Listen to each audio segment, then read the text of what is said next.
Happiness is a skill. Strange, isn't it? We're taught to think happiness is something that just happens, a lucky break, a perfect day, or something money can buy. But here's the harsh truth. If you're waiting for happiness to fall into your lap, you'll be waiting forever. The good news? Buddha knew something most people don't. Happiness isn't found, it's built. It's cultivated, like planting seeds and watching them grow. And the best part, you already have everything you need to get started. Science has finally caught up with what ancient wisdom has always known. The practices that Buddhist monks have used for thousands of years, mindfulness, gratitude, simplicity, aren't just spiritual ideas. They're scientifically proven methods for a better life. So why are more people doing this? Because it's easier to chase quick fixes than to learn the skill of happiness. But not you. You're here because you want something deeper, something real. Stick with me, and I'll show you exactly how to use these timeless teachings to transform your life, step by step. Oh, and before we dive in, hit that like button and subscribe. You don't want to miss what's coming next. Lesson 1. The mind as the source of suffering and happiness. Imagine this for a moment.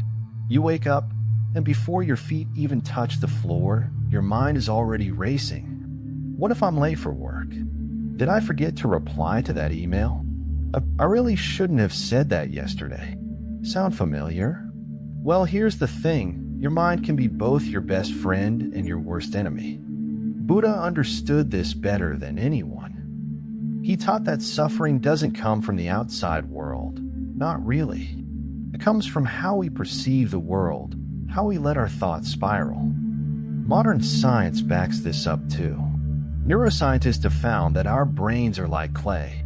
They can be reshaped through practice and intention. This is called neuroplasticity, a fancy word for saying you can teach an old brain new tricks. But how do you start? Here's a small exercise. Take 5 minutes today, just 5, and sit somewhere quiet. Close your eyes and focus on your breath. If your thoughts wander, and they will, gently bring them back to your breathing. This isn't about stopping your thoughts. It's about noticing them without judgment. Over time, this simple practice can shift how your brain reacts to stress, frustration, or even joy. Here's another way to look at it. Think of your mind as a garden. If you plant weeds, negative thoughts, regrets, anger, what do you think will grow? Weeds, right? But if you nurture flowers, gratitude, patience, kindness, you create a space that's beautiful, calming, and resilient. Now, if this sounds too abstract, let me give you an example. Remember that moment when someone cut you off in traffic? Your reaction probably wasn't, "Oh, they must be in a rush. Hope they're okay." It was more like, "Seriously, who taught you to drive?" That instant burst of frustration, that's your mind planting weeds. Next time, try flipping it. Assume positive intent or just let it go. The goal isn't to be perfect. It's to notice the habit and gradually shift it. Funny enough, the more you practice this, the more you'll see how much power you actually have over your happiness. And once you've got that, it's easier to explore the next piece of the puzzle, how mindfulness plays into all of this. Lesson 2. Mindfulness, the power of presence. Let's face it, life moves fast. One moment, you're enjoying your morning coffee, and the next, you're caught in a whirlwind of notifications, deadlines, and urgent emails. It's like you're living in fast forward. But here's the kicker. Your mind? It's stuck on rewind, replaying yesterday's mistakes, or fast forward, worrying about tomorrow. That's where mindfulness steps in. Mindfulness is all about the now. Not the 5 minutes ago or the what-ifs of tomorrow, but this very moment. Buddha taught that true peace lies in being fully present. And science agrees. Studies show that practicing mindfulness reduces anxiety, boosts focus, and even rewires the brain to handle stress better. So, how do you practice it?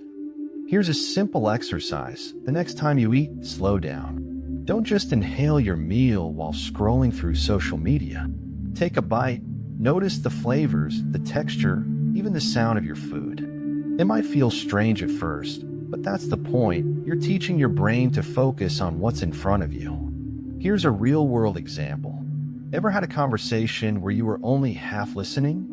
Maybe nodding while secretly thinking about what you'll say next? That's the opposite of mindfulness. Instead, try giving someone your full attention. Make eye contact, listen without planning your response. You'll be surprised how much deeper your connections become.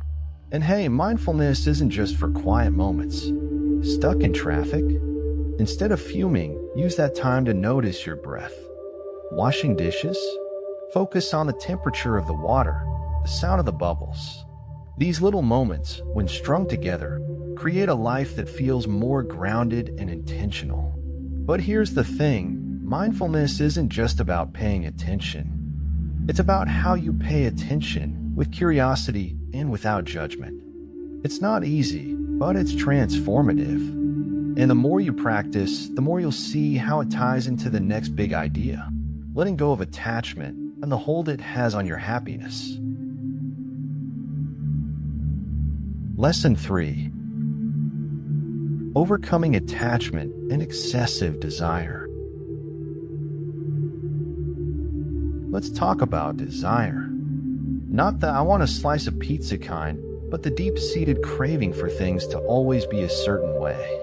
Buddha taught that attachment, whether to people, possessions, or even ideas, is one of the biggest culprits behind our suffering. And when you think about it, doesn't that hit home?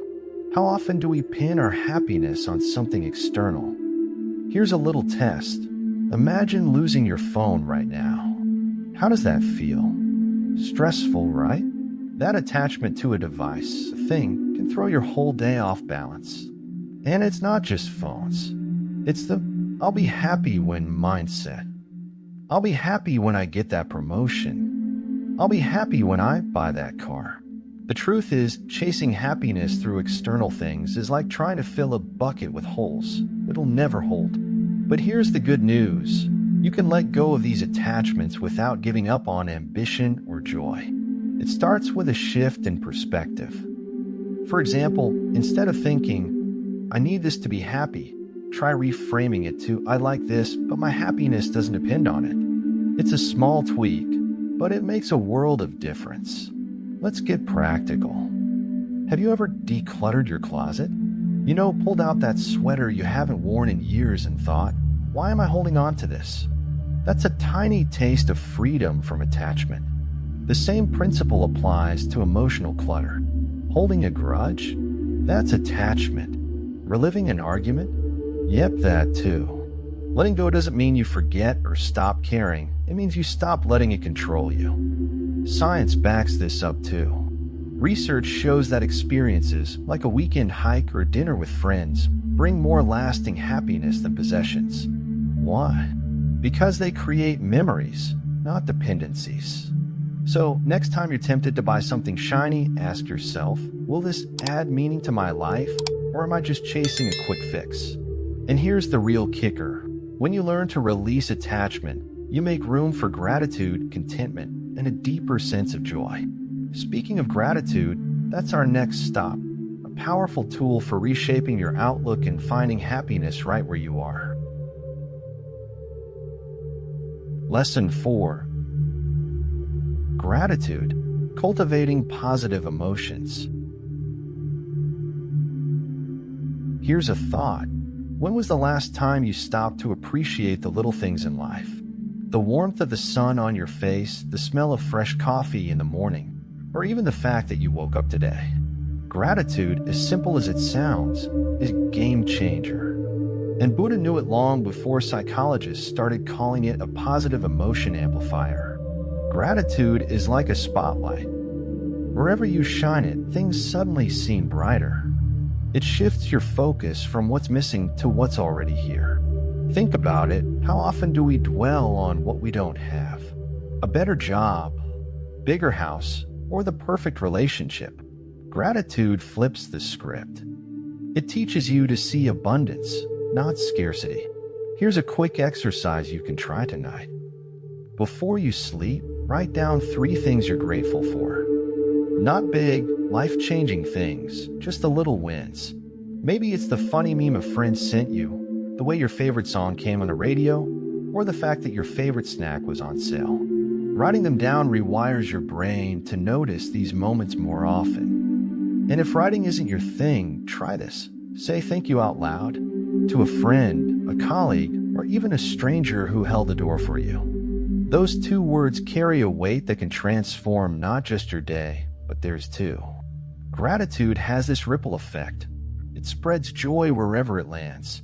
What's fascinating is that science backs this ancient wisdom. Studies show that practicing gratitude increases happiness, reduces stress, and even improves sleep. It's like a superpower for your mental health. But here's the thing, gratitude isn't just about being thankful when life is easy. It's about finding the silver lining in tough times too. Lost your job? Maybe it's a chance to pivot to something you truly love. Argued with a friend? It's an opportunity to reflect and grow.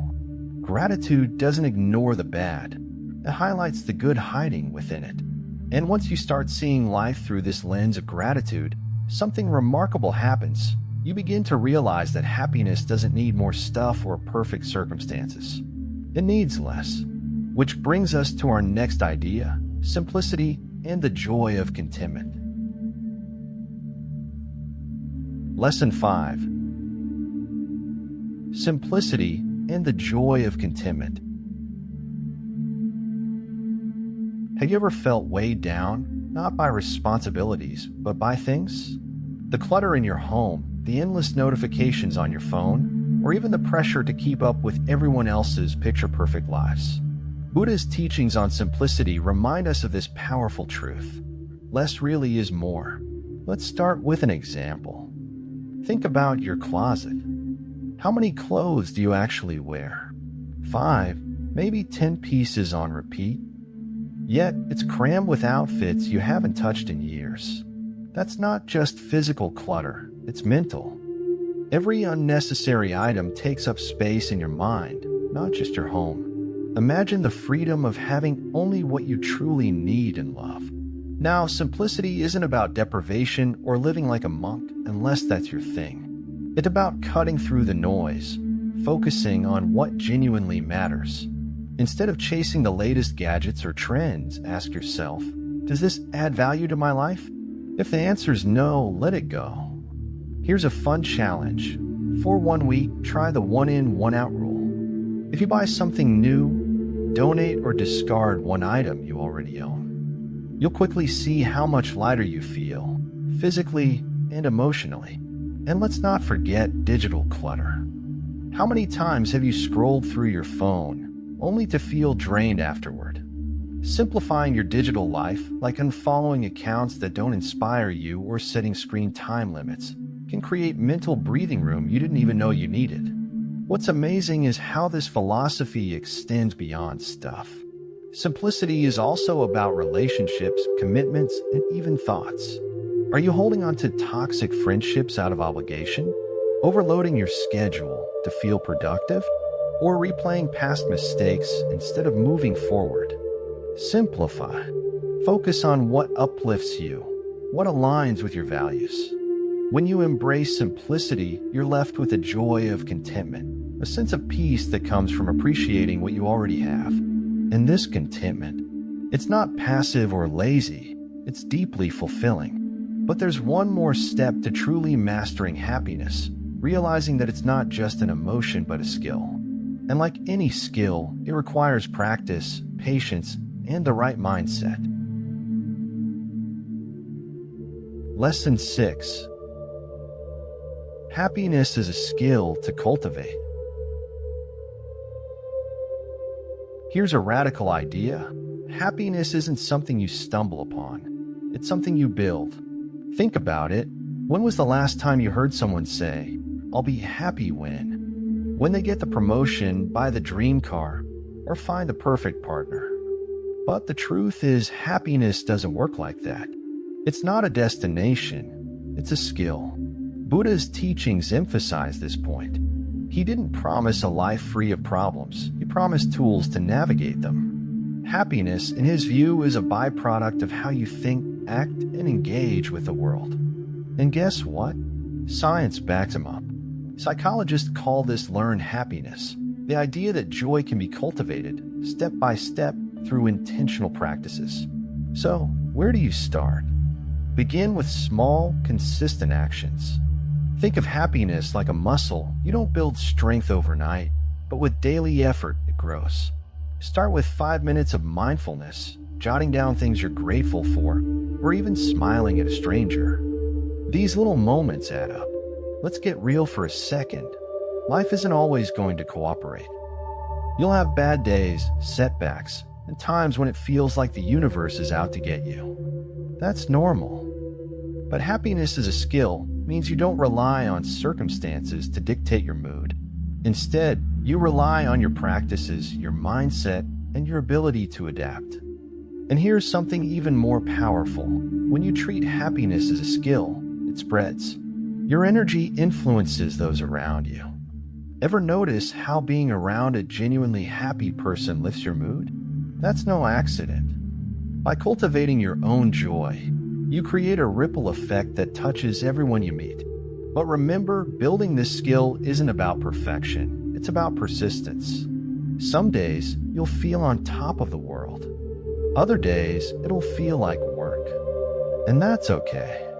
The key is to keep going, knowing that every small step brings you closer to a life of peace and fulfillment. So what's next?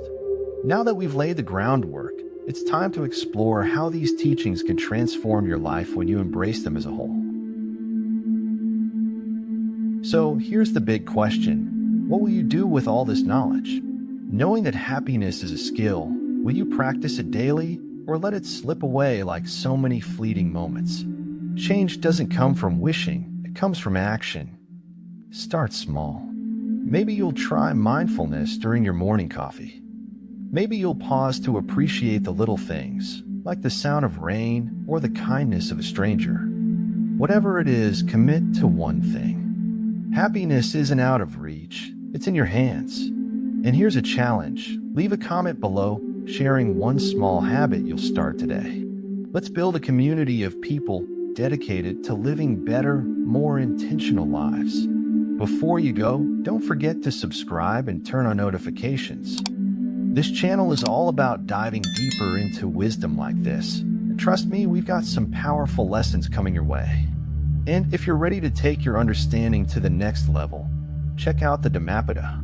It's an incredible guide to Buddha's teachings, and it's available super cheap on Amazon. The link is in the first pinned comment. Thank you for spending your time here today. It's a privilege to share these ideas with you. If you're hungry for more, click the card on the screen now to keep learning. I'll see you in the next video.